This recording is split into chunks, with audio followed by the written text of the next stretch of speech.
All right. What's up, all 5 of our listeners? This is a Philbrook football. Oh, God, hold on. Cut. What's up, everyone? This is the Philbrook Football Podcast, coming to you from live in Isaiah's bedroom. Yeah. Well, live for us, not live for you. We're going to be going over some football-related news, of course. This is a football podcast after all.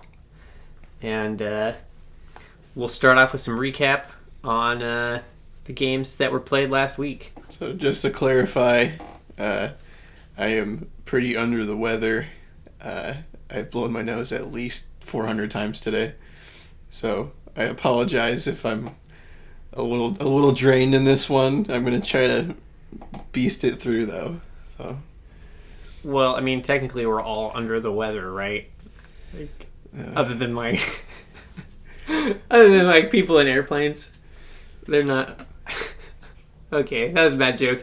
That was so much how I tell jokes that I was like, I don't know how to laugh to that, because normally I just laugh. I'm ready to laugh at my own jokes like that. I don't. It's like we're brothers or something. Yeah. Okay. Well, let's get right into it then. Okay. So the scores from last week. Eagles and Panthers. Eagles win 28-23. Eagles move to 5-1. The Panthers move to 4-2. The Bears versus the Ravens. Win in overtime for the Bears. 27-24. Bears are at 2-4 and the Ravens are at 3-3.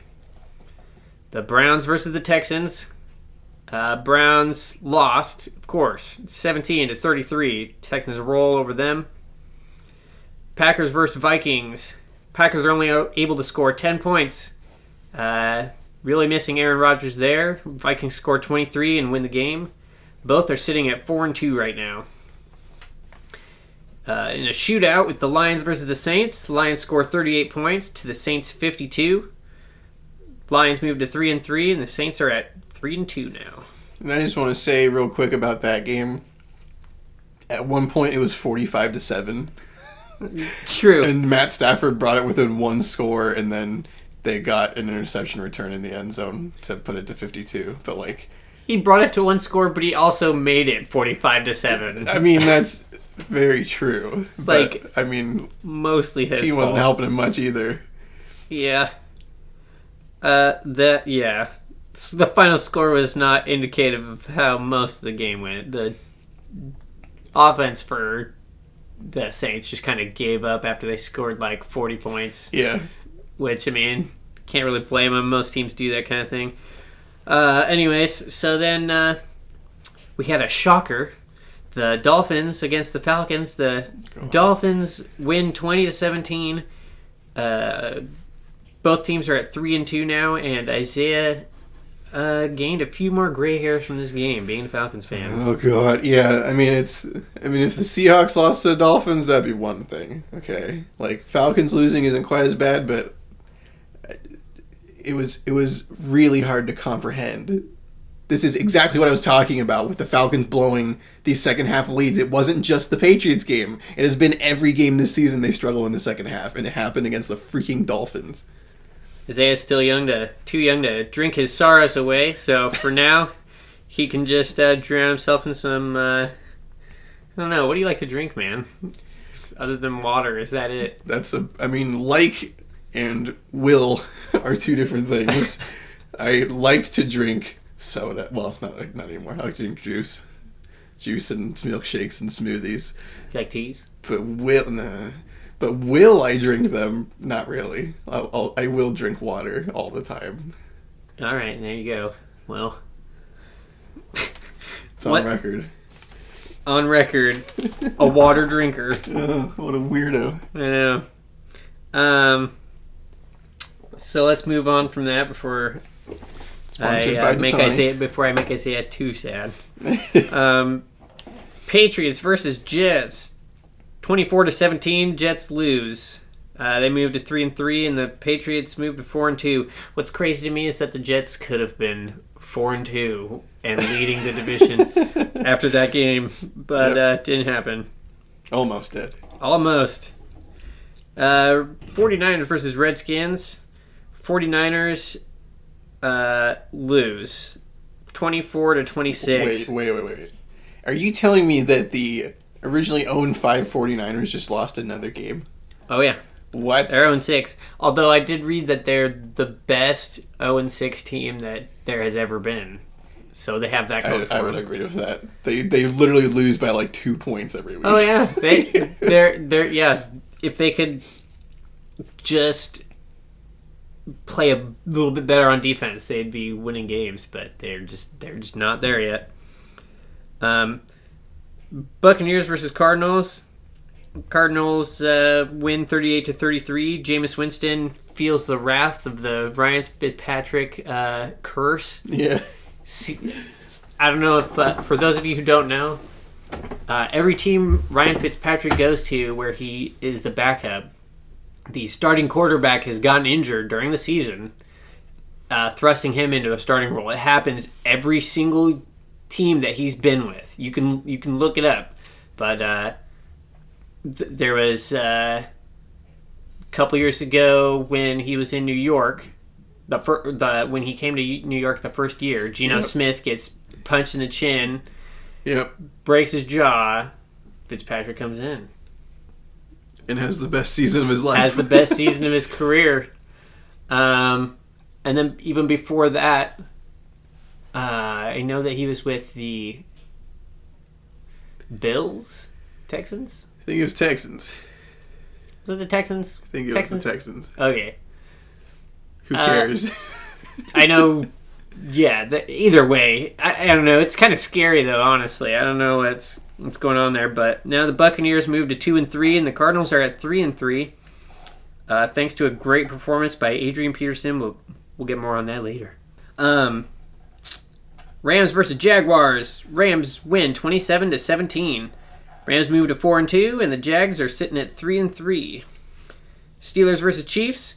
Chiefs finally dropped their first game this year. Steelers win 19-13. Steelers move to 4-2, and the Chiefs are at 5-1. There are no undefeated teams left in the league this year after 6 games. Yeah, it's kind of crazy. Chargers and Redskins.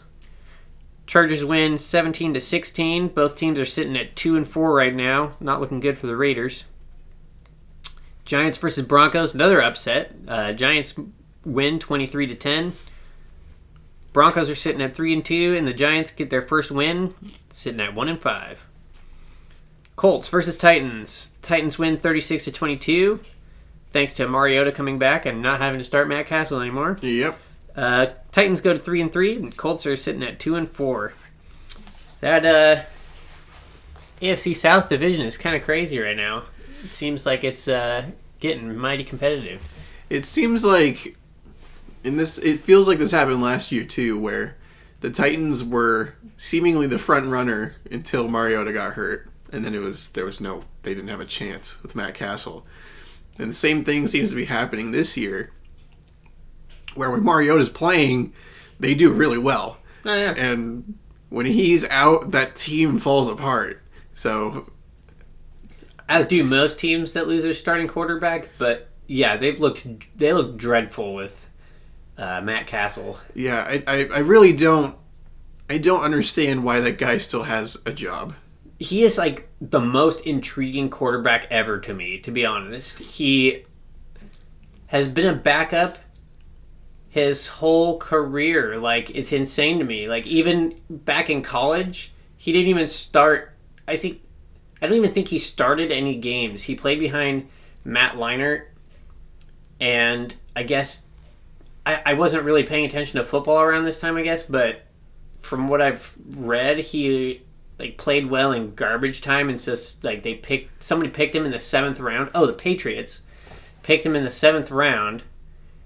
Backed up Tom Brady. Tom Brady goes down with an injury. He leads them to, I think, like an 11-5 record. Yeah, it was something like that. Yeah, but I mean, it's just crazy to me that this dude even made it to the NFL, considering he wasn't even starting in college. That's ridiculous to me. But I mean, it's completely obvious why he's not starting for a team because he's terrible. Yeah, he had that one good season in New England, and then the Chiefs were like, okay, well, we don't ever have luck with quarterbacks, so we'll call up Matt Castle and bring him in. And he played behind Tom Brady. That means he got some of the goat juice, right? Yeah, yeah, he was not good for the Chiefs. In fact, it was actually really sad his last year with the Chiefs. He got hurt, and like the crowd cheered when he got hurt, and I felt bad for the dude because I'm like, oh, man, like that would hilarious. feel terrible. Like the crowd you play for, they're cheering that you got hurt. Like, oh god, it would be awful. But yeah, that's kind of when they knew, like, okay, this guy's bad. Like, maybe we should go with someone else. Yeah. But yeah, now the Titans have Mariota back. They really seem to be on pace to compete for a division title, but it's going to be really hard because Deshaun Watson is showing his stuff and showing how good he can be in an offense that plays to his strengths. Yeah, it's interesting because that offense was so like watered down, basic vanilla stuff last year with Brock Osweiler, and this year they did that with Tom Savage at the beginning, and then they threw Deshaun Watson in there and realized, oh, this guy can just make plays. Like, he does a lot of that kind of stuff that Russell Wilson does, where he just, like, if he doesn't see it, he buys some more time and waits till he can see it, and he doesn't quite have the decision-making that Russell Wilson has, but... Yeah. He isn't afraid to let it rip, either. Like, yeah. He'll throw it down the field even when his guy has good coverage on him, because he's confident in his receivers to make a play, and he's not worried about his stat sheet. I feel like quarterbacks are too worried about their stat sheet more often. Brock Osweiler last year, Tom Savage earlier this year, they're all making these safe throws because they don't want to lose their job. I guess maybe Deshaun Watson maybe feels like he's got that spot. It's his to lose, you know? Right. Like, so he knows he's a better option than Tom Savage. Yeah. And so regardless of how many interceptions he throws or how many risks he takes, he's still the better option. So maybe he knows that. But actually, as far as I read, Bill O'Brien was not happy with Brock Osweiler signing last year. And yeah. I guess a part of the reason Brock struggled was because he threw the whole playbook at him and told him, like, well, dude, if you're getting paid $70 million or however much he's getting paid, you're gonna learn this whole playbook. I'm not watering it down for you. I'm not gonna, make it simple so you can succeed. You were brought here to make this happen, and obviously it didn't. Obviously. I don't even think he had over like 2,500 passing yards last year. I don't know. It was bad. He was like the worst starting quarterback for 16 games through like since the merger or something. Yeah, ridiculous I think he had around 1,500 passing yards last year. I think he had more than that. I don't think so. I think it was around 1,500. He'd have to average only 100 yards a game. But is that really out of the question for Brock Osweiler? You know how many games he went like 5 for 30 for 80 yards? Yeah, I guess. It was pretty bad. But he had like 2 good games all year, and the rest were pretty bad. But yeah, I mean, either way, the Texans are looking really great now that they don't have Osweiler, and now that Deshaun Watson is showing why he was a first-round pick and why the Texans moved up to get him. I think that they're the biggest threat to the Titans. I think that it's going to come down to the Titans and Texans. However, the Jags are looking very competitive. They have a great running game. They just don't have much of a passing game with. Yeah. They have a great running game. I mean, Fournette has been he's a monster. I use that word, but it's like, I mean, he's been ridiculous. I mean, the fact that the two leading rushers in the league right now are Kareem Hunt and Leonard Fournette, trailed in third by Le'Veon Bell. That's crazy to me. Like, two rookies are in front of Le'Veon Bell. Yeah, that's crazy. In front of a lot of guys too. Yeah, it has been crazy. It seems like rookie running backs are making more of an impact on their teams than rookies at any other position. Oh, absolutely. I feel like they're definitely rookie running backs are the one of the most valuable positions for a team. If you can get a good starting running back for cheap like that, I mean, that means a lot to your offense. Yeah, especially when you can get like the Cowboys have right now, where they have the cheap quarterback and the cheap running back. You know, they're both on rookie contracts. Like, they get to use a lot. Well, they have all the other money to spend on what should be quality players, but that defense is trash. But like, they have that core that isn't taking up very much money, which I'm going to compare it to Seattle again, where Seattle had Russell Wilson on that rookie deal for a couple years, which gave them a lot of money to spend on the defense and on skill positions, and never on the offensive line. But back then, at least they had a somewhat okay offensive line. So the Cowboys are basically the bizarro Seahawks.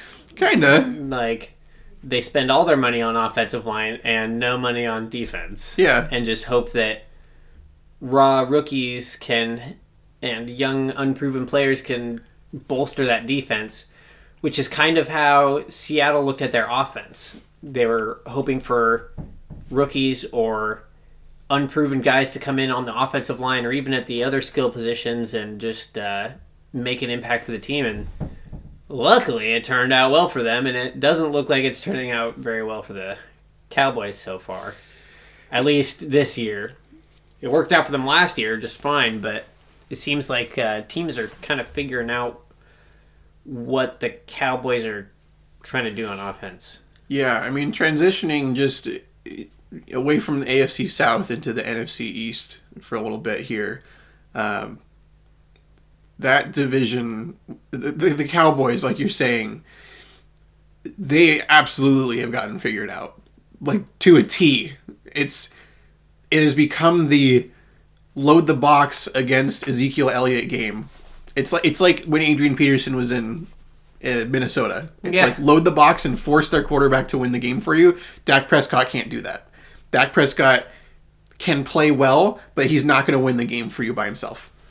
It's just, it's not happening. I have faith in Dak Prescott as a quarterback, and I think that he can... I mean, he showed last year how good he can be when the whole offense is clicking. Right now, they just aren't. The offensive line is ranking in, I think, the mid-20s for running efficiency, which is way far back from last year.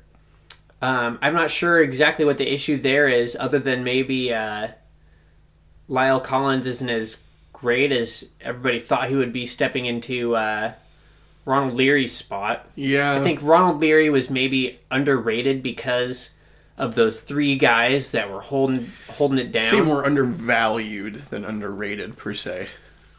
Yeah. I just feel like he's a really, really good guard. And I think that he meant more to that offensive line than they realized. I think you're right. Undervalued would be a good word for it. Yeah. Because Lyle Collins isn't anywhere near the level that he was when he left last year. I think he still has time to become that, but right now it's just not working, and the Cowboys' offensive line is struggling. But yeah, I mean that's why Dak Prescott can't win the game, because his supporting cast isn't pulling their weight. Well, you also have what I've been saying since last year, is that offense is just 3 guys. It's 3 guys in an offensive line. Their depth at wide receiver is atrocious. They have Cole Beasley and Des Bryant. That's it. Terrence Williams is bad. He has been awful this year for them. Bryce Butler says he could put up Julio Jones, Antonio Brown like numbers, and yet doesn't. They throw him the ball. Yeah. He doesn't. So, what else? If he could, he would be beating out Terrence Williams. Exactly. If you can't beat out Terrence Williams, dude, you shouldn't be saying stuff like that. Yeah. Like, so, what are you doing, man? Yeah. So that offense is just not. It's not creative enough at this point. Des Bryant, he's a great like jump ball dude. Like he can do a lot of stuff, but he's not the same player that he was in 2014 with Tony Romo. Like he's just not the same guy anymore, and it has shown pretty hard. Like okay, maybe they need to invest into a receiver this next year in the draft or something. They need to bring in someone that can help because Des Bryant can't carry that load by himself. And I honestly think that they are not utilizing Cole Beasley enough. I really think that guy needs more opportunities. Yeah. I don't know. From what I've been seeing, it doesn't look like there's a lot of good rookie or good receivers coming out of this draft. I guess this class has been pretty underwhelming so far through the first few weeks of college ball, but they can probably get some veteran help through free agency. Yeah.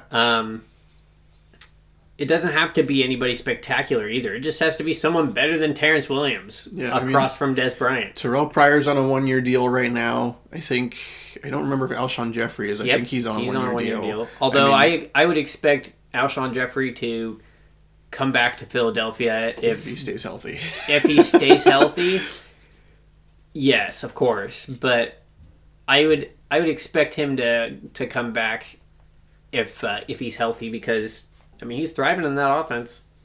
Yeah. But yeah, there's a lot of guys around the league that are on make it or break it deals, and the Cowboys could use somebody to open up their offense other than Terrence Williams. It's crazy. I thought that guy was going to be really good actually coming out of college. He like put up ridiculous numbers at Baylor, and I remember being like kind of hyped for him actually, and then he just like I guess it's just interesting how different the college game is to the NFL. A guy can be so good in college, Terrence Williams, for example, and then go to the NFL and they're like nothing special.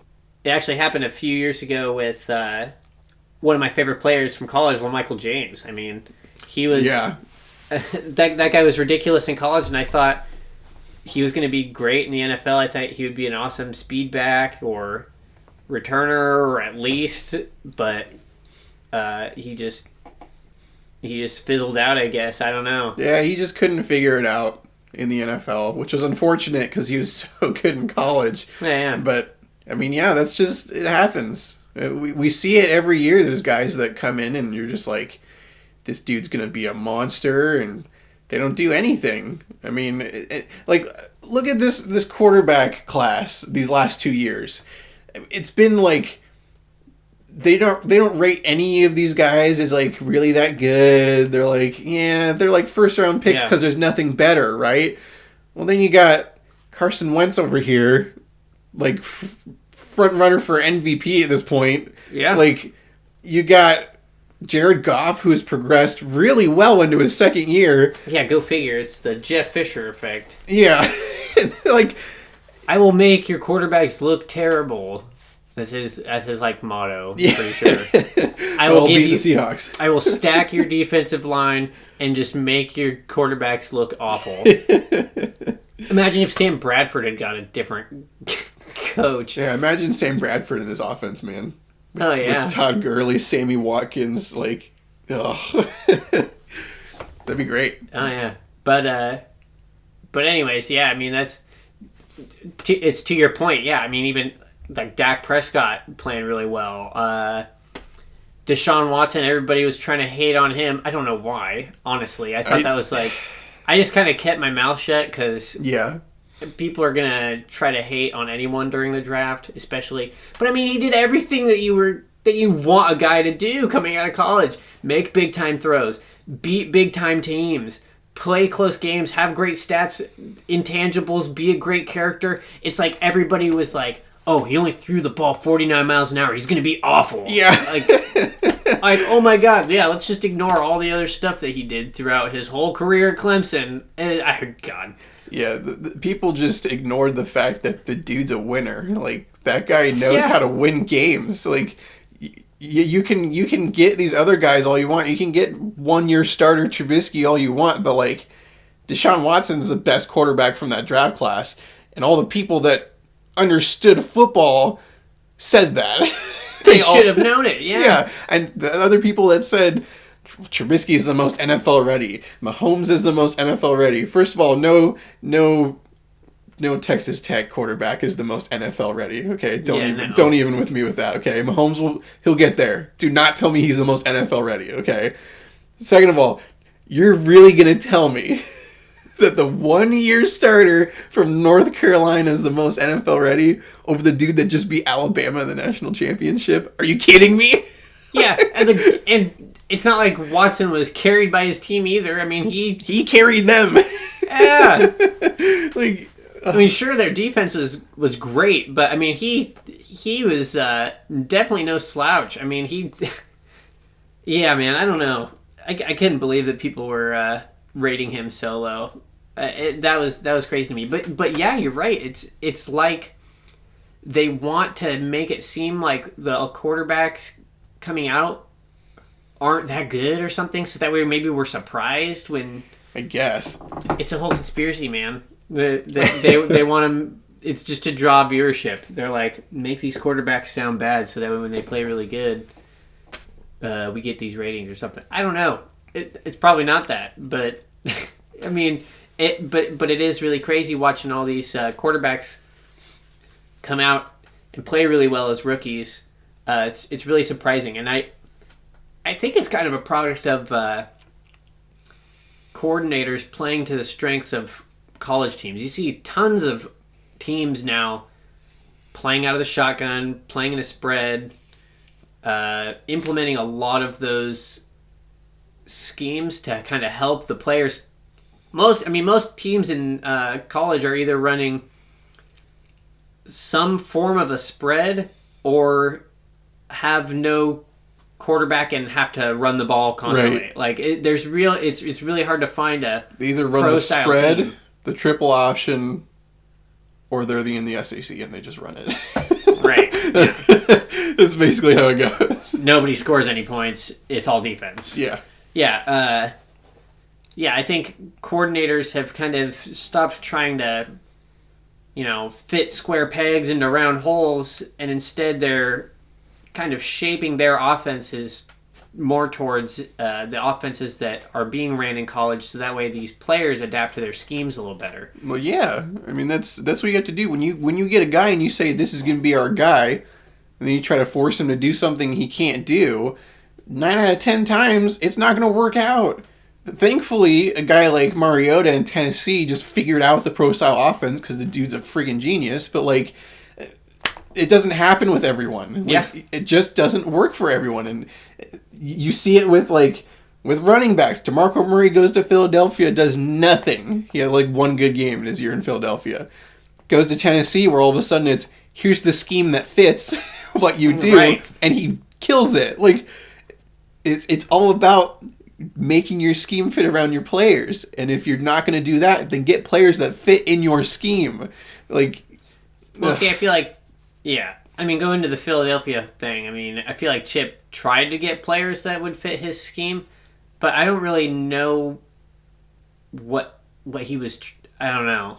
He really messed up his time in Philadelphia because he had a pretty Banff roster, when he came in with LaShawn McCoy and Deshaun Jackson, Jeremy Maclin, all these dudes that were solid guys. Andy Reid had a pretty good team to leave him, and then he blows it up for whatever reason. I don't know what he was doing. I don't know if maybe he just got too into trying to make it his own thing, or what? Or maybe he was just clashing with some of the players. I don't really know. Obviously, he was clashing with the players. I mean, LaShawn McCoy called him a racist or something. Yeah, there was a whole bunch of stuff that was allegedly going on that I don't remember anything ever really being proven out of it. It was just a big mess, and he kind of just traded away the roster for like draft picks, and they didn't really capitalize on them. Yeah, I mean they're doing okay now, but they didn't really capitalize on any of the draft picks they got, and I mean that's just how it goes. That's how you lose your job. Yeah, trade away good players. That's what happens. Don't draft anyone that's actually good. But yeah, it's definitely something that is going on in the NFL right now. The whole changing your scheme to fit the players you have and that kind of thing, and we're seeing a lot more of that, which is improving at least the offensive side of the game. I think defensive stuff has stayed pretty similar. I don't really feel like they're. I mean, if anything, people are just defenses are just getting faster. Yeah, that's what I was gonna say. Is they're adapting, and just speed wise, a lot of it is just about speed now. Yeah, you just want. I mean, now you're having linebackers cover people. You know that's not something you would see 20 years ago. You wouldn't see, or even like 10, 15 years ago, you weren't seeing linebackers covering tight ends. You weren't seeing tight ends most of the time going out and running routes for 70% of their snaps. Yeah. I mean, it's crazy how much things have changed, and because of that, defenses are having to get faster. Offenses are going quicker. They're exploiting mismatches, and so you want guys who are top tier athletes to kind of make up for that. But you know who people haven't really adjusted to on the defensive side of the ball is Adrian Peterson. That dude is still killing it. Oh yeah, he was a monster in his first game. He was with the team for like 4 days. He goes in and they're like, okay, go run the ball against the Buccaneers. He goes, okay. Puts up like 134 yards, 2 TDs. Like, dude just was like, okay, I'm still Adrian Peterson, right? Oh, like, yeah. They fed him the ball. Yeah. And that's... I think I even said this last week. Adrian Peterson, the type of running back he is, you have to feed him the ball like 20 times a game, and he'll get going. He'll wear you out. And that's exactly what he did to the Bucs, dude. He wore them out. I don't think that they were expecting him to be so implemented in the offense already. The Bucs weren't expecting him to do as much as he did coming in. I don't think they prepared for it well enough. Well, and rightfully so, they had 4 days to prepare for it. You have to think, like, he was traded on that so did Tuesday. The Cards. So it was 2 days. 2.5. He was traded on a Tuesday. 2 days later, they have a Thursday, no, they didn't play on Thursday. They played on Sunday. So I guess it was like 4 days. So either way. Still, you know, that's not a whole lot of time to just... very much time. Plus, he probably, didn't get there the day he got traded. I'm sure he packed his stuff or whatever. And well, he packed enough stuff to stay at Larry Fitzgerald's house. Yeah, that's right. He's living with Larry right now. That's great. Living like Larry. Oh, my God. Yeah, it's actually pretty cool. I guess that Larry Fitzgerald really is super excited to play with Adrian Peterson. Yeah, dude. And I guess he really wanted Peterson to play with them with the Cards his rookie year. I guess they had a chance to draft him, and they drafted some dude. I think his name was like Levi Brown or something. I don't even know. Some nobody anymore. Doesn't matter. But I guess they could have drafted him, and instead they didn't. Obviously, but But I mean, it's really cool seeing Carson Palmer and Larry Fitzgerald and Adrian Peterson all on the same team together. This is really cool. It is really cool. I hope that this game wasn't just like a fluke, or that the Bucks are just like bad and didn't know how to contain him. Did the Bucks play the Saints while he was on that team? I don't know if they played I think yet. they were going to, but then the hurricane and stuff happened, so they had to cancel their Week 1 game. Because I think the Bucks were supposed to play. Oh, maybe it was Miami they were supposed to play. Yeah, that's why they both had. Because there's 2 games that got canceled. It was the Bucks and Dolphins game, and then. No, those are that's the only game that got canceled. You sure? Yeah, because both of those teams now have to play 16 weeks straight. Right. I thought there was another No. game that. Well, whatever. Nope. Sorry, you're wrong. But they. Yeah, the Bucks are just they're just. I hope that they're just not prepared for him, and I hope that Adrian Peterson was also as good as he was. Like that was really fun to watch. It was good to see him coming back and just shredding a team again. Yeah, it was cool to see. I mean, he's not like quite as explosive as he used to be, but he's still got some moves, man. Oh yeah, he his running style reminds me. Him and Le'Veon Bell have a really similar running style. They're both patient runners, but when there is a hole, I mean, they're going to hit it, and they're going to get the yards that they want to get out of it because they have the patience to wait for those kinds of things to open up, rather than just slamming into the left hip of their guard or hoping for the best. He still has great vision, great decision making. Yes, he lacks the explosiveness and the breakaway speed that he had before, but I think he's going to play really well for the Cardinals, and he'll be really good for them until David Johnson gets back. Yeah, I mean, as far as like fantasy owners, don't expect him to put up like crazy receiving numbers because he's not a receiving running back. So if you have him on your team, you should probably start him. I mean, unless you've got like Kareem Hunt and Le'Veon Bell and Carlos Hyde on your team. But he's a great start for standard. For PPR, I would see what kind of other options you have first. Like for me specifically, I had to choose between either him or Chris Thompson. But being in a PPR league, I want to start Thompson only because he's getting like 5 receptions a game. Right. And he's putting up unsustainable numbers, but he's still putting up great numbers nonetheless. And he's a focal point of that offense. Adrian Peterson will be a focal point of the Cards offense, but since he's not getting receptions, his upside is limited to hopefully him getting a touchdown or two, right, or getting a lot of yardage on the ground. Otherwise he's not going to be worth a start, at least to me, until he can, unless he can overtake one of my other backs or something. But for now, if you're in standard, I would definitely start him. But PPR, see what your other options are, look at your matchups, and then go from there. I am actually kind of I have been thinking about it. I since you said it, I might start him over CJ Anderson.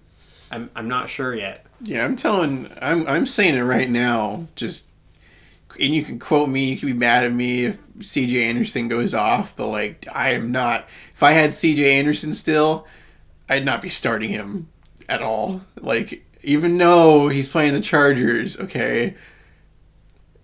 Marshawn Lynch was playing the Chargers last week too. Put up like 11 points, okay, which isn't bad. But you'd think against a terrible, terrible run defense. Lynch hasn't been playing that good this year, though. No, I mean he's their lead back, but like that doesn't mean much at this point. The Raiders are just a mess right now. Yeah, I don't know what their deal is, man. That's crazy. But it's just not. Amari Cooper's their deal. Yeah, but this it was a really good move for the Cardinals. They were able to hopefully sustain some wins while David Johnson is out, and this will allow them to bring him back when he's healthy. They don't have to worry about rushing him back or trying to rush him back, get him back into the game before he's ready. Peterson will allow them a good cushion for that. It's always hard when you lose a franchise player like that. Like with David Johnson, I mean, they had no idea what they were going to do.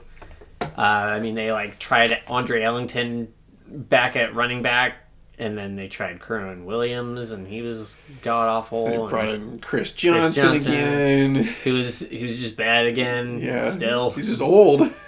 I mean, that's what happens when you lose a franchise player. I mean, it's hard to come back from that, and that's why I think that the Packers are going to have such a hard rest of the season. Obviously, without Aaron Rodgers, it's going to be really tough to win games because Brett Hundley has maybe gotten a handful of any meaningful reps. Rodgers is out there, obviously, taking every rep that they have.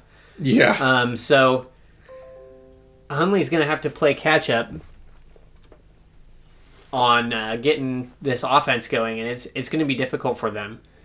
But with Aaron Rodgers' injury, man, that makes the NFC North very interesting. Yeah, I agree. It's going to be pretty interesting just with the fact that you have now the Packers, who were the front runners, now without Aaron Rodgers, are not the front runners. No. And now you have this interesting situation where if Brett Hundley doesn't produce, it's basically just the Vikings and the Lions. And the Lions, I don't know if they have the depth to really make a push to win the division. Stafford's great. Golden Tate's great, but he's hurt. And without Golden Tate, you don't really have a lot of great receiving options. Marvin Jones is all right. He played pretty good when Tate went out. He played all right, but yeah. But I mean, behind him, there's not much there.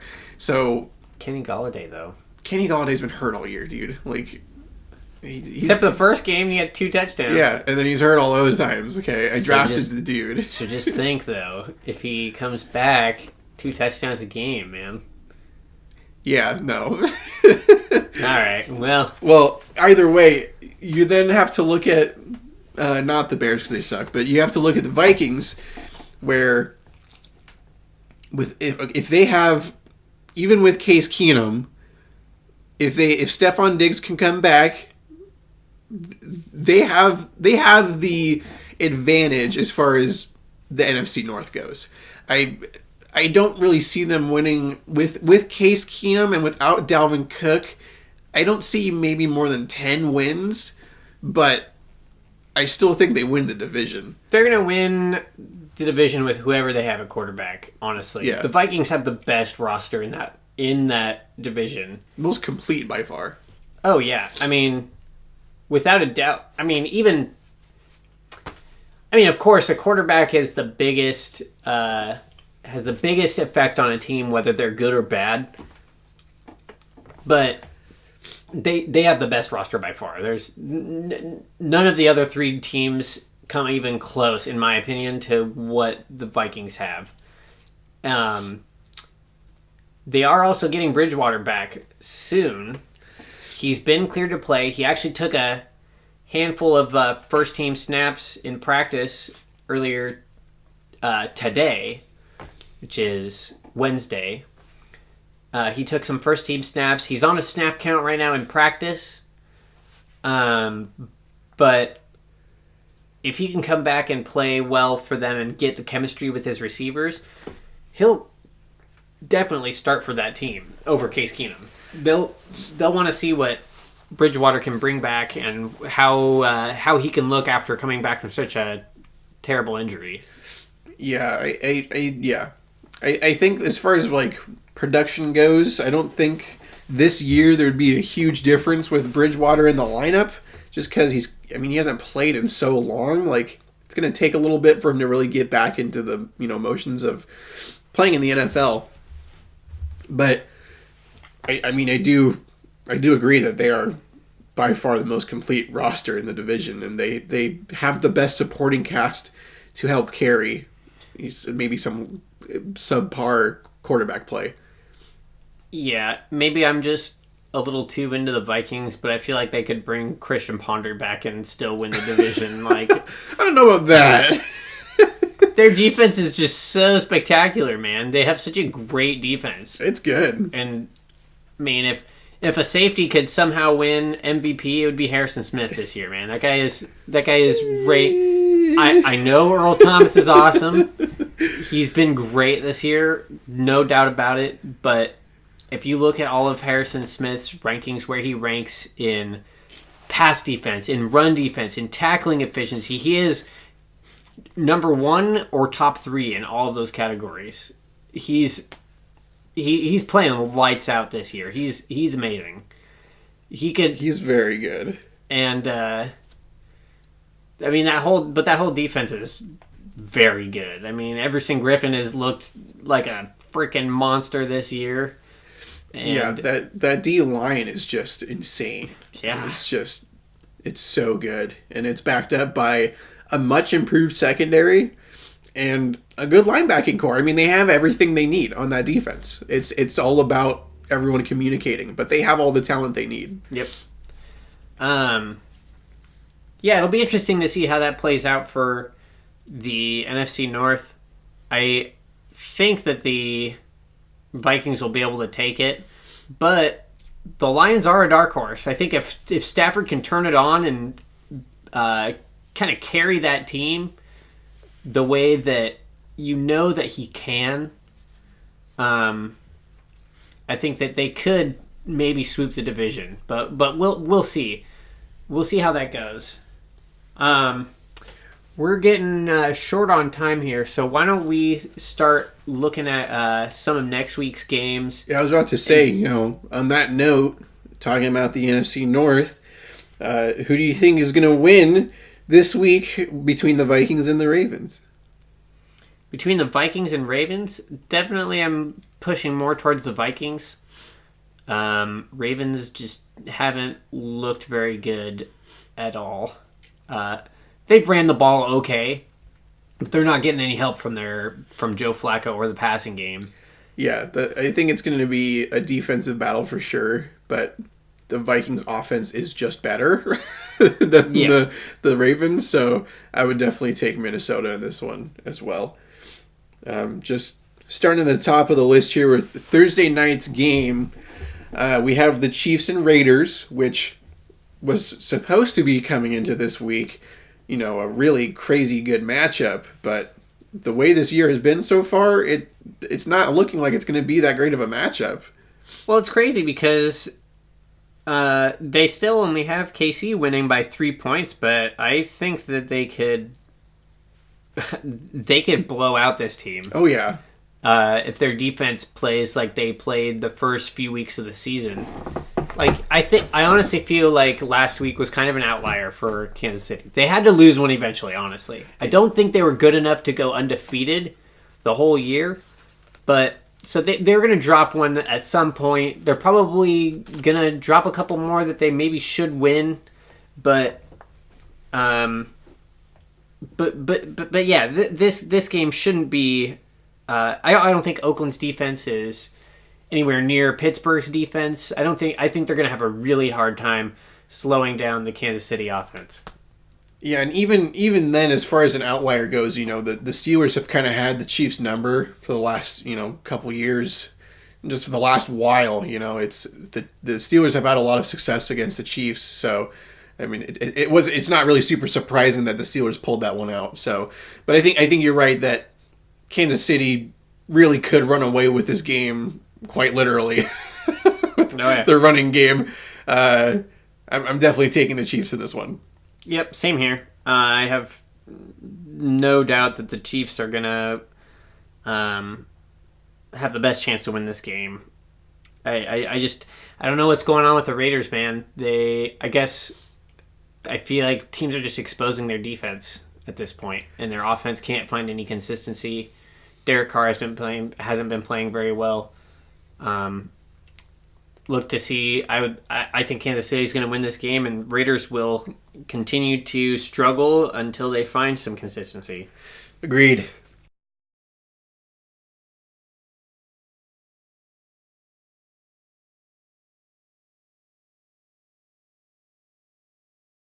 Next game up, the Bucks and the Bills.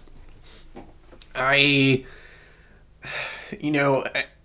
wanted to count out the Bills a lot throughout the majority of this year, but I mean, they keep winning. They keep finding ways to win and controlling the clock, and against a team that just gave up so many yards to Adrian Peterson, like LaShawn McCoy should have quite the day as well. So I'm going to go with the Bills on this one. I think Tyrod Taylor is pretty underrated. And I mean, the fact that they're 3-2 with basically nobody for receivers, you have a tight end and a running back, and then nothing for receivers. So I appreciate what Tyrod Taylor has done for that team, and I think they pull this one out. Yeah, especially with Jameis Winston probably being out for this game. Yeah, I don't think that the Bucks are really going to have a chance to really get their offense going the way they would like to. Although, with Ryan Fitzpatrick, I mean, he knows that he's just backup right now. He might just say screw it and start throwing bombs to Evans and Jackson. And he'll do it anyways. Yeah, I mean, he would have done it anyway, sure, but, I mean, who knows? He might have he might just let it fly, and, I mean, they could win. It's not like Fitzpatrick is the worst quarterback ever. He's shown he can be good. He's one of the better backups you could have. That's for sure. But yeah, I would pick the Bills in this one as well. I think that their offense is playing efficiently. They're moving the ball. They're doing what they need to without getting a lot of turnovers. Right. So that's all you can hope for, especially for the Bills being where they're at. I'd like to see the Bills win this one, yeah. Yeah. Next game, the Panthers and the Bears. Personally, I want to take the Bears just because I don't care much for the Panthers. In all reality, Panthers are probably winning this game. But, I mean, look, man, Cam Newton just doesn't... I hate watching him play. He plays with, like, no intensity. I swear, every time he drops back to pass, he just does this, like, lazy little trot. Just kind of... It doesn't look like he's really, like, putting in that full effort. It drives me nuts. And, like, you saw him against the Eagles, like, he was choking it, man.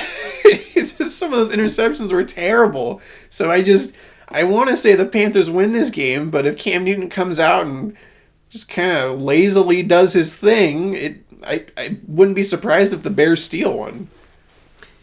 Yeah, there's definitely the chance that the Bears could steal it. But the Panthers' defense is, I think, just too good for Trubisky to thrive or for Jordan Howard and the running game to really get going. The defense has played really well this year. But Luke Kuechly might be out this week with a concussion.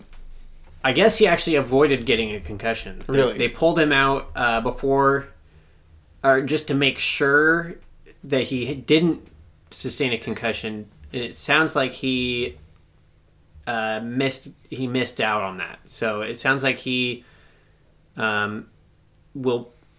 It sounds like he might miss a little bit of time just to be safe, but I guess he didn't sustain a concussion. He might just be going through protocol still, but either way, even without him, I think that they're.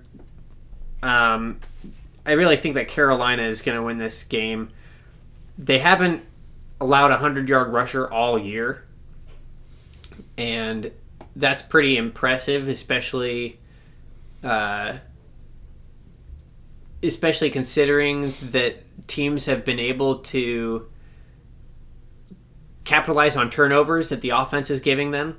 So I'm not sure that I don't know. I'm not. This game is kind of an interesting one because I want to pick the Panthers. Right. But the Bears could win this game if they're able to capitalize on turnovers and find a way to move the ball, honestly. Yeah, I agree. I'm going to pick the Panthers, but it's pretty tentative. Yep, I'll also go with the Panthers, but not by much. All right, next game up is the Titans and Browns. Moving on to the Saints and Packers. Who do you have taking this one? Yeah, definitely see the Saints taking this game. Yeah, okay.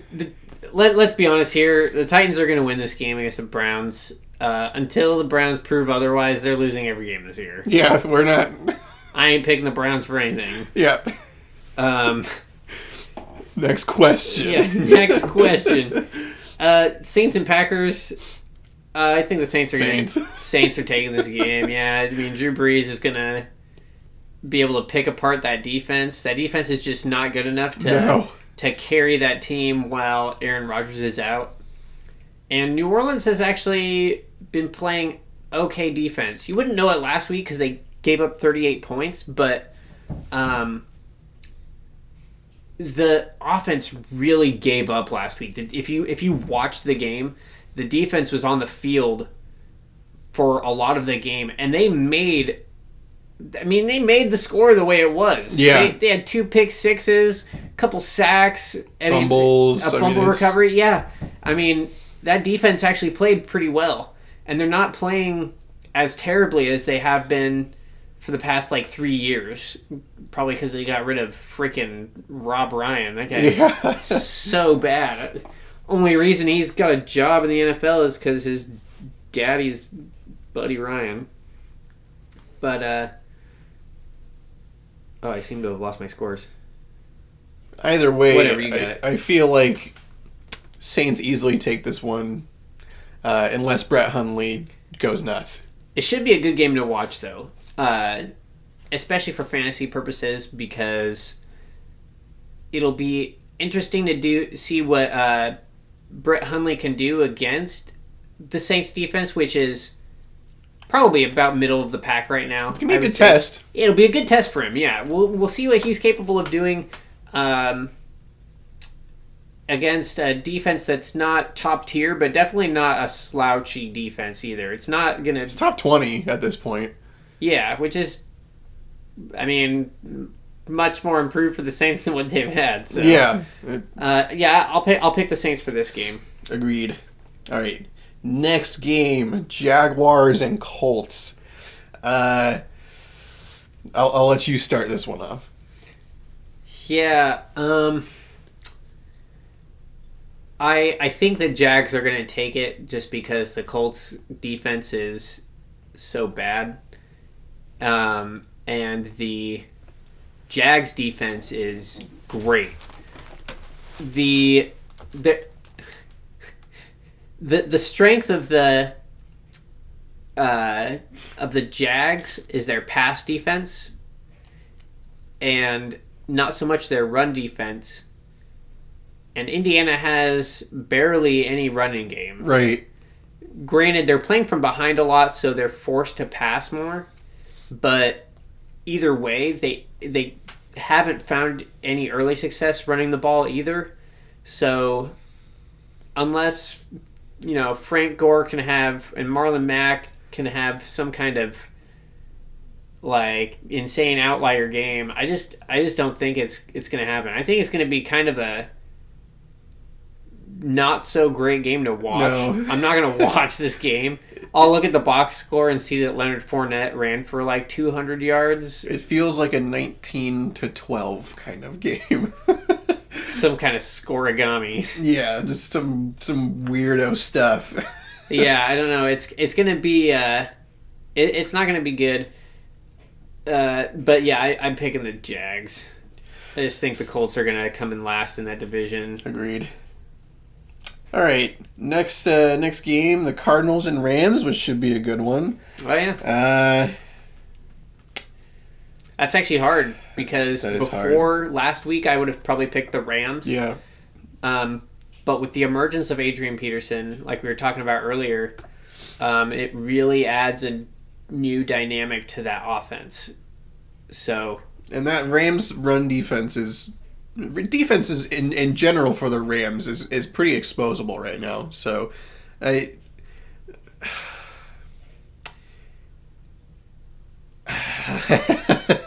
I'm going to say the Rams just because we know what we're going to get out of them.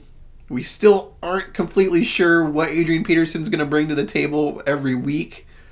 So I'm going to take the safe pick and say the Rams, but it's very possible that the Cardinals take this one. Yes. It is definitely obvious that this switch for Adrian Peterson has been really good. Why are you doing this? So it has been very good for him and for the Cardinals as well. I think the Cardinals are going to win this game. I think the Rams are still a good team, but the experience now that the Cardinals have on offense, I think they're going to be able to take this. I think they're going to look much more improved with a running game this year. Now that they've brought in Adrian Peterson, I think they would have looked really good with David Johnson too. And I think the only reason they've looked so crappy on offense the last few weeks is because they had no running game. Right. They had no running game at all. And Carson Palmer is too old for you to rely on to carry an offense. Right. You don't want a guy that old throwing the ball 35 plus times every game. Yeah, he was throwing it like 40 times a game. Yeah, it's just too much. Completing like 19 or 20 of them. Yeah, he's not the same guy. So nope. They really needed Adrian Peterson. He's come in, he's played well for them, and I think that they're going to take this game against the Rams. I'm going to disagree with you, but yeah, half-heartedly. Yeah, we'll see what happens. All right, next game. If it makes you feel any better, I could see the Rams winning this game. I just want the Cardinals to win. Yeah, I wish they could both lose. I could tie. Let's have a that'd be fine. 9-9 tie. All right, next game, Jets and Dolphins. I'm going to take the Jets. The Jets. Oh God. I'm doing it. These teams. Why do I feel like there's so many bad matchups this week that I just don't want to watch? Yeah, the Jets and the Dolphins, you said? Yep. Oh, God. I don't even care. I'm telling you, I don't care either. I'm telling you it's the Jets. I'm telling you it's the Jets. Yeah, right I think the Jets win as well. They've actually looked surprisingly pretty good. Yeah. Yeah, right? Like, what the hell? It's so stupid. Yeah, they're supposed to be so bad, but Josh McCown said no. I'm taking this team to the top. Yeah, I can't believe it. Oh, the Jets have been like... They've been a bigger surprise to me than the Giants going 1-5 through 6 weeks. No kidding. The Jets winning 3 games even is a surprise to me. That's more than I thought they'd win all season. It's more than I thought they'd win in the next 2 seasons, man. Like, I thought they were going to go 0-16 this year. Yeah, everybody was hyping it up that way. Everybody said. But to be fair, I forgot that they had gotten Josh McCown. I thought that they were going into the year with Bryce Petty starting, and so I was like, "Oh, there's no way they're winning a single game this year." And then vet minimum backup in Madden, Bryce Petty. Yeah, but then I remembered that Josh McCown was there. I'm like, "Oh yeah, they'll win it. They'll win a game with Josh McCown. He'll win a game for them. Like, it'll happen." I mean, he won 2 for the Bucs the year they went 2-14. So yeah, so he's capable. Yeah, he's yeah, man. I root for Josh McCown. He's a good guy. Go Jets. He's got a chiseled chin, man. Yeah, dude. That guy's got a freaking chin of steel, man. He is the suave man. Yeah, he's great. All right, moving on. We already talked about the Ravens and Vikings, so we're going to talk about the Cowboys and 49ers. If this game is going to go anything like the whole season has gone, the Niners are going to hold a lead in the fourth quarter only to give it up on some ridiculous play and lose by a couple points. They're like the new Chargers, dude. Yeah. They're like the new Chargers. No, I don't know. Just like the Browns, I can't pick the Niners until they at least win a game. So Yeah. I'm going to go with Dallas. I think that they have a really good chance of getting their ground game rolling again. And even if they can't find success on the ground, they'll find it through the air because the whole defense is exploitable. Yeah, they have a D line and that's about it. So their corners are hot garbage. They do have a good D line though. You're right about that. They have good pieces on the D line, which in the NFC West is what you want. That's right. Especially because Seattle doesn't really look like it's going anywhere for the content for being the top dog in that division. Rams are trying to creep their way up, and the Cardinals are on the decline.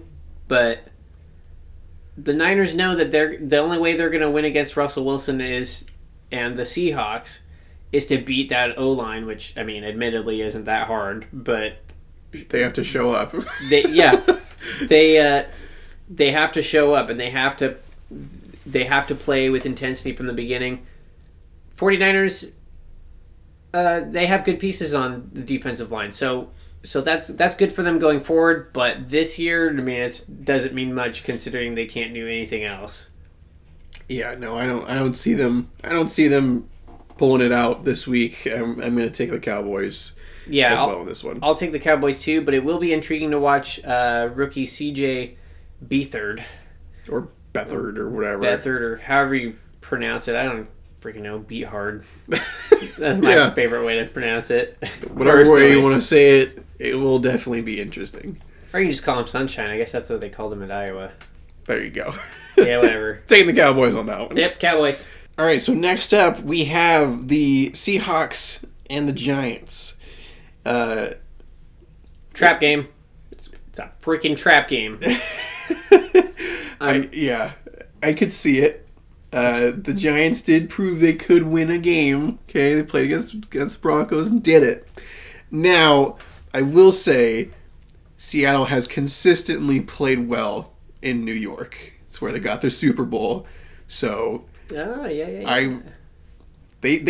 play well there, and they've played well against the Giants. So I'm not gonna bet against them here. Yeah.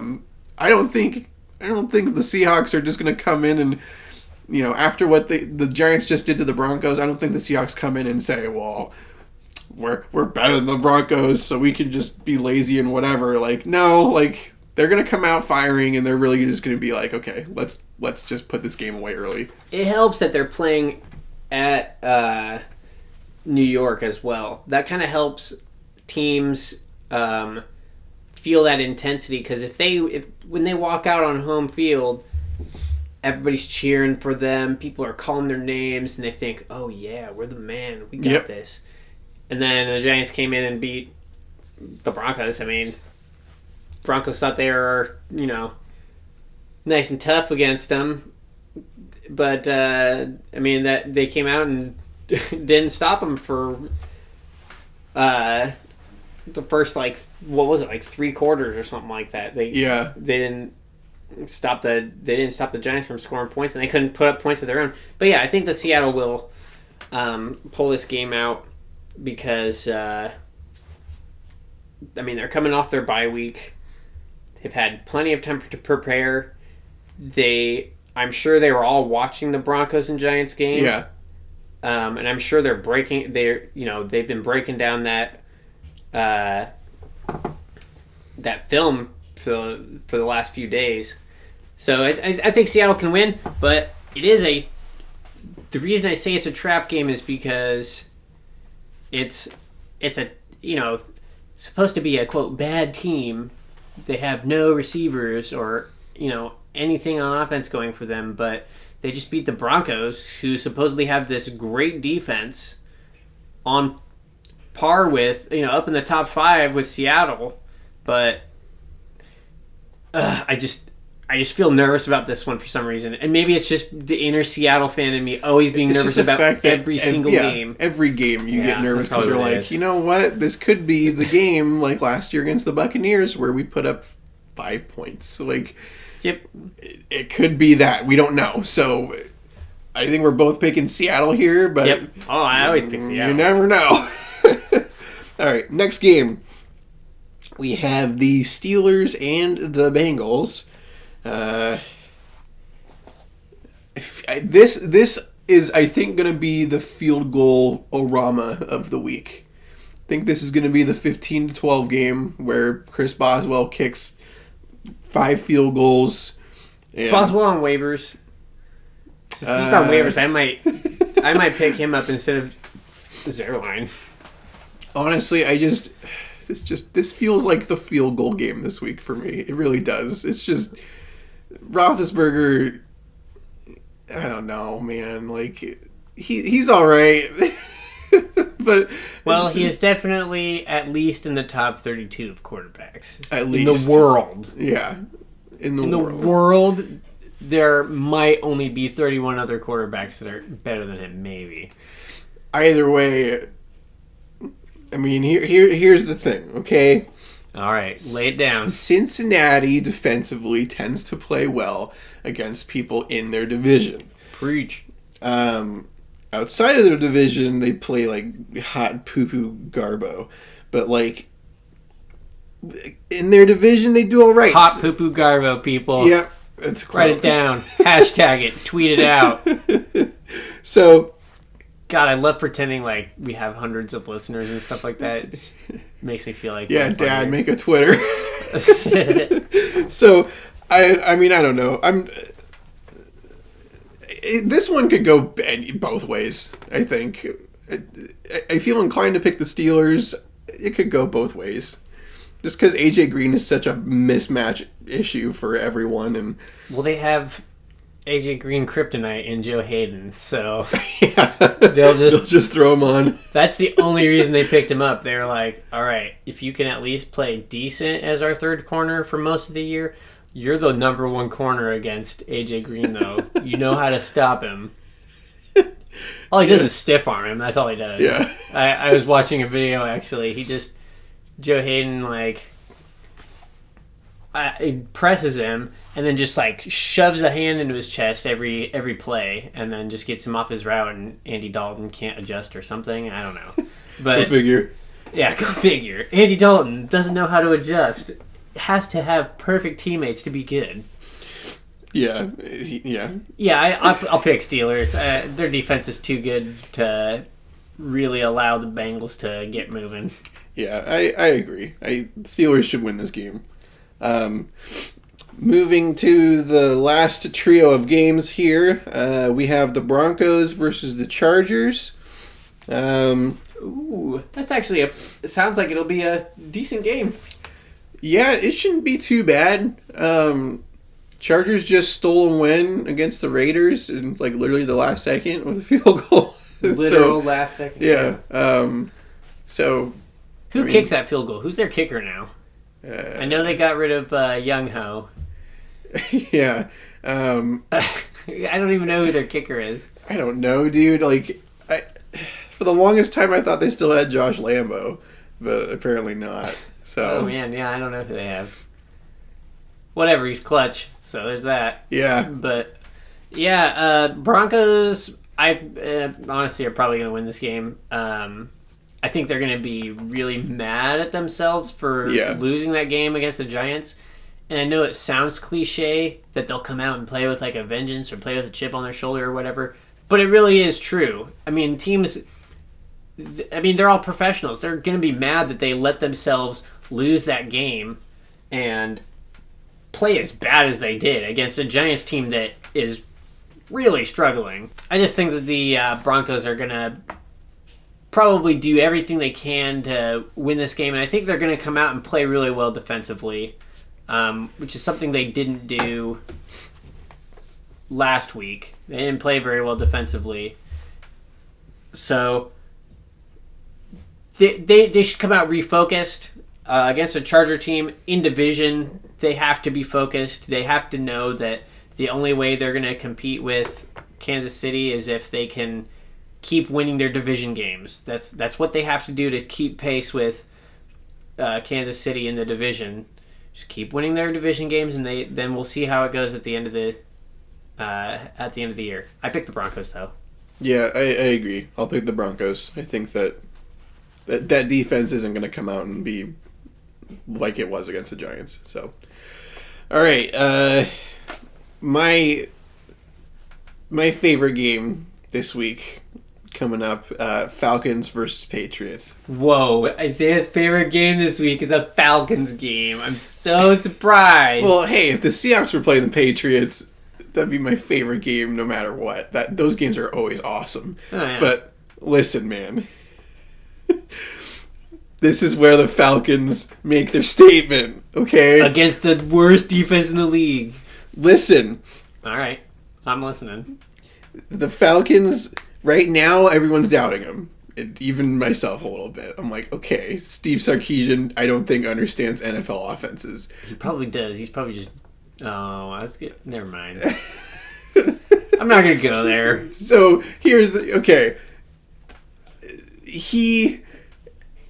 No matter what Sarkisian does here, Matt Ryan, Julio Jones, against a bad defense, they have to do it. They have to get their revenge here. They have to, because if they don't, they're never going to hear the end of it. And everyone's going to count them out the rest of this year. If they win against the Patriots this week, then they get some more respect again. Then they say, okay. You lost to the Dolphins, but you beat the Patriots. Okay, so now show us you can beat some more teams. But, yeah, you don't want to lose to the Patriots on this one. Yeah, no. Yeah,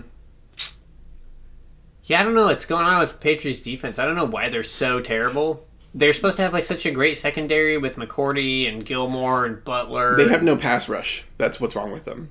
They don't have any pass rush. If they blitz Dante Hightower, that takes away the guy that's supposed to be reading what the quarterback's doing, you know? So when you blitz the only guy that really has the ability to get to the quarterback, you're opening things up for the offense. And you need Hightower out there to read and, you know, play that middle zone, and because he's going to make the right decisions. He doesn't have a lot of help, so they can kind of just double team him and let the nobody else blitz, and they're fine. So that really takes away from the fact that you know, yeah, their secondary is pretty good on paper, but on paper, yeah, but they haven't played good at all. Yeah, I mean, I think they're surrendering like the most yards to quarterback. Yeah, every single quarterback this year has thrown for at least 300 yards against them. That's bad. I really hope Julio Jones can have a game this week like he did against Carolina last year. Yeah, that'd dude. be so great. I'd love to see that. Oh man, it's kind of a hard one to choose because I feel like this game has the makings of a shootout where I feel like the last team to have the ball is going to win the game. It's going to be an intense game. I don't expect either team to jump out to an early lead like the Super Bowl. The Falcons jumped out to their lead 28-3 and then couldn't put them away. I think this game is going to be back and forth. This will be a great, fun game to watch. I know I gave you some crap for being a Falcons fan. This is my favorite game of the week, but still, like it's going to be a really good game. It's a rematch, Yeah, it's going to be good. I'm taking the Falcons in this one. I think Desmond Trufant is the X factor here. I think just having him back in that number one cornerback slot and having Alford on the other side this time is going to be huge for them. I haven't been watching Falcons. Has he been out or something? Well, Trufant was out at the end of last season, so he wasn't in the Super Bowl. Right. So that was like a big thing. They were like, "Oh God, Robert Alford has to start and go against Julian Edelman all game. But now Trufant's back. He's healthy. He's playing well. Like, Alfred's in his comfortable number 2 spot now. Like, that, I solely believe the Falcons come out and put the Patriots away, and they do not let their foot off the gas this time. They're gonna keep pounding it on until they know. Yeah, hopefully they just know that they can run Devontae Freeman. I almost said Foreman. What the heck was that? I was thinking of the Texans, dude. You're always thinking of the Texans. I'm not always thinking about them. I love the Texans, but anyways, yeah. Hopefully they can run the ball with Freeman and actually put away the second half by running the ball. I don't know what their deal is, man. It's like they refuse to just run the ball at the end of the game. I don't know what their deal is. It's happened this year too. Yeah, that's what I was saying. It's just like last year in the Super Bowl. It's carrying over into this year. They just are having a really hard time in the second half. But I don't know what their deal is. But I think they take this game. I hope against so. Patriots.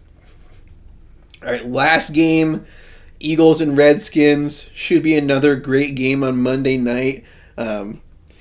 It'll be another classic John Gruden. Look at this guy. This guy works hard. He reminds me of this guy that would really eat chicken wings and then say, I'm going to eat the bone too. You know, you're going to have some classic just John Gruden nonsense. He'll call out the plays, the spider 2 wide bananas, all those kind of good things. And he'll say, Terrell Pryor, what a guy this guy is, right? And then he's going to look down at his notes and say, I mean, gosh, boy, I'm trying really hard to find what I'm going to say about Terrell Pryor. Oh, there's my notes about Terrell Pryor. Here's everything I was going to say about Terrell Pryor. Because, like, that dude just talks himself through every time, I swear. But for whatever, real, though, he's great. I love John Gruden, man. He's funny. I wish him and Tony Romo could call a game together. That'd be like the coolest game ever to watch. Just listening, because most of the time the announcers are just filling the void with like random nonsense or like stuff that nobody wants to hear. Like, I was actually reading about this dude. He's got like it sounds like a great idea. If you have surround sound in your house, if you unplug the center speaker during a football game, it gets rid of the announcers, and then with all of the other speakers you can hear the rest of the game, you're actually there. You can hear the players talking, you can hear the refs talking, and you can hear the crowd noise a lot better. And just by disabling that center speaker, you're able to get rid of the announcers, which sounds great most of the time. I mean, that would be amazing. Because like I said, most of the time they're just filling the void with mindless babble. Yes, I mean, I would definitely do that with Joe Buck and Troy Aikman calling games. Oh, but God, yeah. Yeah. John Gruden, Tony Romo, get on it. Get you guys together. I would love this game. Yeah. As far as the actual game goes, right. We're probably both going to take the Eagles here.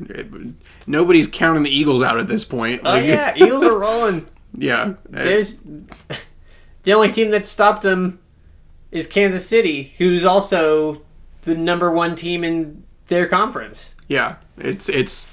I'm not betting against the Eagles here, especially with Josh Norman out for the Redskins. I mean... Ooh, yeah. That's a big loss for them. That's just, it's not going to cut it. That defense is good. Their defense has been good this year, but it's not going to be enough against an offense with Carson Wentz just doing all sorts of crazy stuff all over the field, man. He's spreading the ball around and really making good decisions. That's been the biggest thing for him is he's taking what the defense is giving him. He's hitting the open reads. And that's all you can really ask for from a second-year quarterback in the system. I mean, he's made mistakes, and some of them have been pretty obvious. There was one last week where he had Alshon Jeffrey wide open on this third down play coming on a slant, and instead he threw it into, like, double coverage for Zach Ertz, and it was too low, and he couldn't catch it.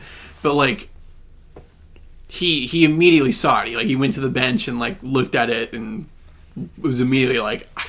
I should have thrown it to my dude, but like stuff like that happens. Right now, Zach Ertz is his dude. Right, but like Alshon Jeffrey is like the man. Yeah, I hear you. Yeah, I think that the Eagles will win this game, and I also think that they're going to take this division. I don't think that any of the other teams have the same potential or have shown the same potential that the Eagles have. However, I mean, it's like we say this every week, but it's only week 6, right? Like, right.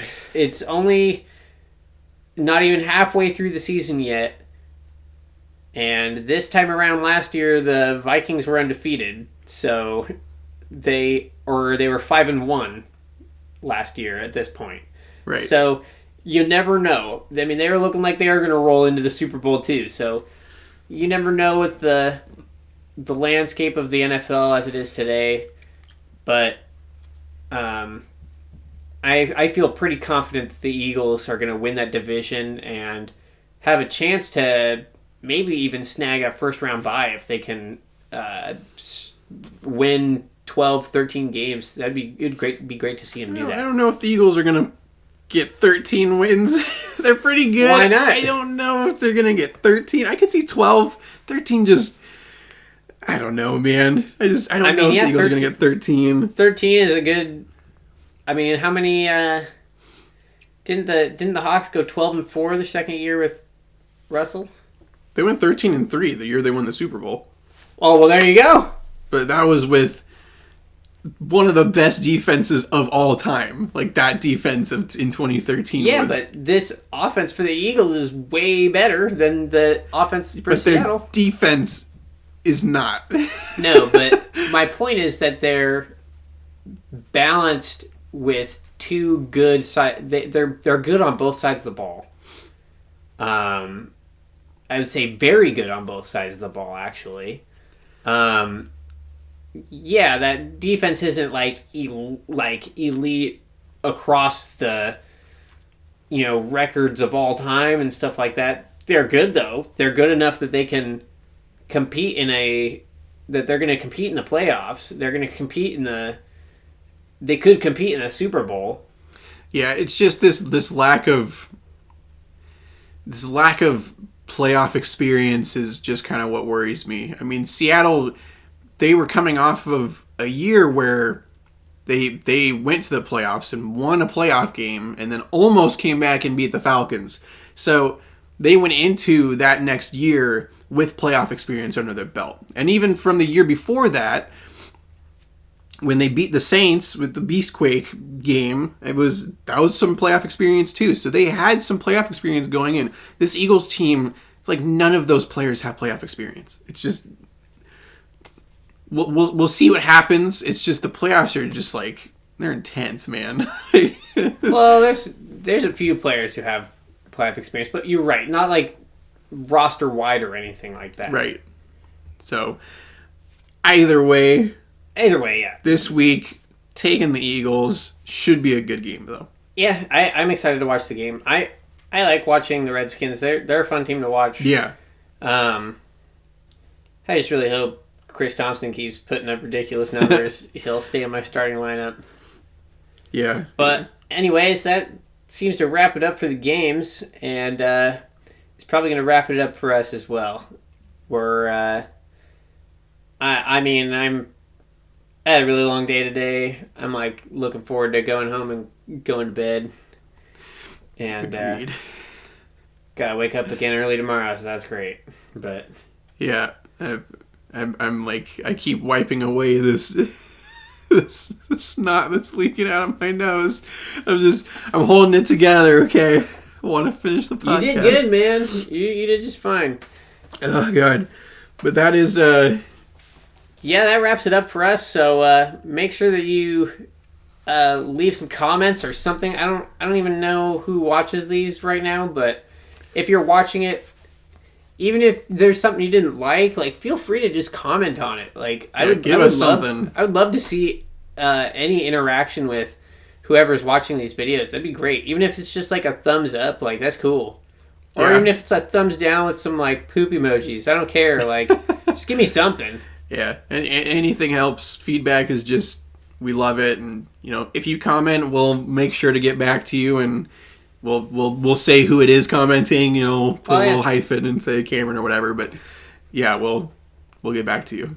If we both comment, Cameron Zaya. Boom. I Cam, the new Apple product. is Samarin. That was terrible. On that note, y'all have a good day, and good luck with for all of you fantasy players. Good luck this week, except for Alan. I hope you lose. And Ricky always. And Ricky always. I don't even know if he listens to these. I don't know either. If he does, hope you lose, Ricky.